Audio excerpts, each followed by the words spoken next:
como ya es tradición, hoy se realizó la quema de Judas en el centro histórico.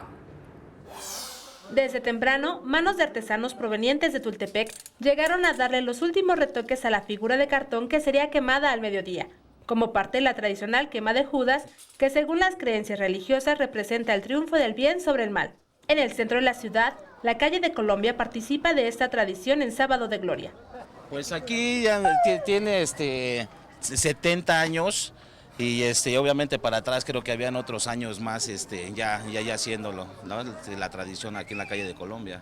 La quema de los Judas surgió en la época de la colonia para evangelizar a los indígenas, y la figura era generalmente un diablo, aunque con el tiempo también comenzaron a quemarse muñecos de personajes que gozan de simpatía o rechazo por aquellos que deciden prender la mecha. Ahorita pues ya caracterizamos, por decirlo, con personajes los que han hecho obras malas, ¿no? Entonces obviamente esta le toca pues aquí a un personaje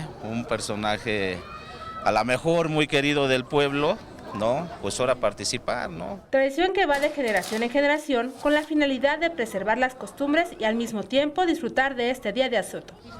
Es una buena tradición que ellos hagan acostumbrado aquí, toda la calle de Colombia siempre la han tenido. Que también hay mucha seguridad y los niños se divierten en todo aspecto. Y cada año venimos aquí a lo de la convivencia. Con imágenes de Sergio Villanueva, Erika Sandoval, 21 Noticias.